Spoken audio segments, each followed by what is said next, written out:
ये motor generator set है। पहले आपको बता दूं, ये इंडक्शन मोटर हो गया, डीसी जनरेटर हो गया। ये 3 फेज इंडक्शन मोटर है, ठीक। जैसे यहाँ पे लिखा है मोटर जनरेटर सेट, ठीक। मोटर जनरेटर सेट में जो इंडक्शन मोटर है उसको हम स्टार्ट करते हैं या तो ड्यूअल स्टार्टर से, या फिर स्टार डेल्टा स्टार्टर जो कि मैनुअली हो सकता है या फिर ऑटोमेटिक हो सकता है। तो यहाँ पर जो मेरे सामने है ये है मैनुअली, क्योंकि इसको मैनुअली हम हाथों से ऑपरेट करेंगे। पहले नीचे करने पर स्टार में कनेक्ट होगी वाइंडिंग, तब ये चल जाएगा। जब ये मोटर इंडक्शन मोटर 75 या तो 75% स्पीड या फिर 75 से अबोव स्पीड की नॉर्मल स्पीड को अचीव कर लेता है, तो उसको हम किस में कनेक्ट कर देंगे, ऊपर डेल्टा में करने पर किस में हो जाएगा, डेल्टा में हो जाएगी, ठीक है।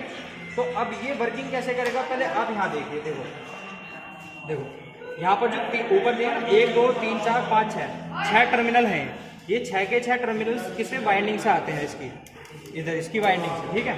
इसमें से 2 टर्मिनल होंगे U1 U2 के, इस प्रकार से देखो जैसे यहाँ पर है, जैसे ये वाइंडिंग है ना, अंदर की वाइंडिंग है इंडक्शन मोटर की, इसमें U1 U2 V1 V2 और W1 W2 इस प्रकार से वाइंडिंग होगी।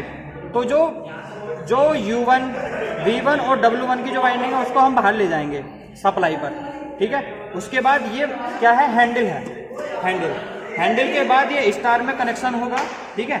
इस प्रकार से इसका कनेक्शन कर लेंगे, इस कनेक्शन कर रखा है।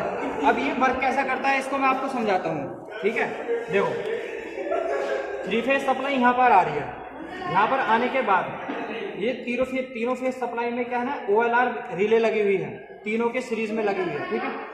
तीनों के सीरीज में लग के जो सेकंड वाला वायर इनका निकला हुआ होगा वो जाएगा इन वाले टर्मिनलों पर, ठीक। ये टर्मिनल क्या है, इधर दिखाओ नीचे आके, इधर ये टर्मिनल है, इन पे गया है देखो ब्लू वाला वायर, और ये टर्मिनल सीधा इस वाले स्पिंडल्स पे आ रहा है या इन वाले कॉन्टेक्टर पे आ रहा है, ठीक है। जैसे ही मैं इसको इस पे कनेक्ट करता हूँ तो मोटर किस में चलने लगती है, स्टार में, ठीक है। जैसे मैं ऊपर करूंगा तो मोटर डेल्टा में हो जाएगी। और यहाँ देखो जब ये कनेक्शन जो है ना, यहाँ से ओवरलोड रिले के कारण यहाँ पर आ रहा है, तो यहाँ पर आने के बाद इन वाले कॉन्टेक्टर, इन वाले हैंडल पे जो कॉन्टेक्टर लगे हैं उसके द्वारा किस में कनेक्ट हो जाएगी, वाइंडिंग स्टार में कनेक्ट हो जाएगी। अब यहाँ पर इस वाले हैंडल को जब हम डेल्टा में करेंगे तो डेल्टा में होल्ड होना चाहिए। होल्ड होने के लिए आई ये वाला अरेंजमेंट लगा हुआ आता है।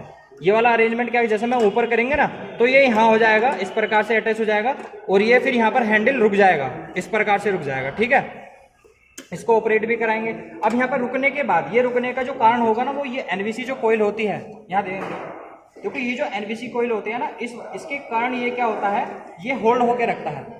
अब ये एनवीसी का कनेक्शन किस प्रकार से जाना चाहिए कि इस वाले हैंडल को भी होल्ड करके रखे। तो यहाँ ध्यान से समझना, इसके 2 वायर होंगे, तो 2 वायर देखो ब्लैक वाले यहाँ हैं, ये वाले जो बाहर निकलने हैं, ये दोनों वायर जो है ना, एक तो यहाँ पर आ रहा है, ठीक है। इसके द्वारा यहाँ पर ये जो अरेंजमेंट है, इसे क्या कहते हैं, ये प्लंजर टाइप का है, क्या है, प्लंजर।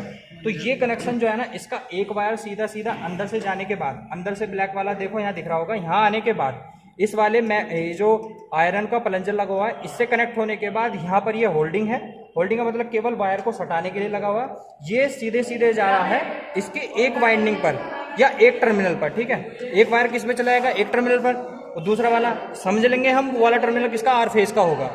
उसके बाद जो इसका दूसरा वाला वायर होगा ना, दूसरा वाला वायर वो सीधा कहाँ जाएगा, उसके दूसरे वाले टर्मिनल, या तो वाई फेज पर या फिर बी फेज पर। तो इस प्रकार से जब मैं इसको ऑपरेट कराऊंगा ना डेल्टा में, तो इसके अंदर क्या होने लग जाएगी, सप्लाई जाने लग जाएगी, जिससे कि इसको होल्ड कर देगा। इतना वर्किंग समझ में आ गई। अब देखो आपको मैं इसकी वर्किंग दिखाता हूँ, ऐसी ही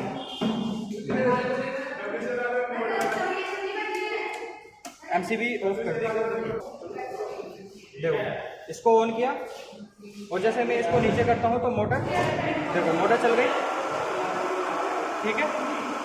अब ये मोटर चल रही है स्टार में, इसकी स्पीड है कम अभी, जैसे मैं डेल्टा में करूँगा ये होल्ड हो जाएगा और स्पीड भी बढ़ जाएगी, गौर से देखना, स्पीड बढ़ी, इसकी आवाज़ भी बढ़ गई है, आवाज़ भी चेंज हो गई। और यहाँ देखो अब मैं इसको छोड़ता हूँ, क्या, इसको छोड़ दी, इसका मतलब ये क्या हो चुकी, होल्ड हो गई।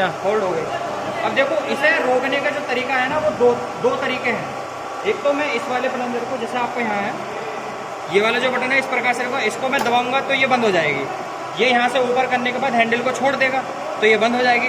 दूसरा है ये ओवरलोड रिले वाला कनेक्शन, वीडियो में देखो, ओवरलोड कनेक्शन में ये मोटर ओवरलोड होने पर अपने आप कैसे बंद होता है।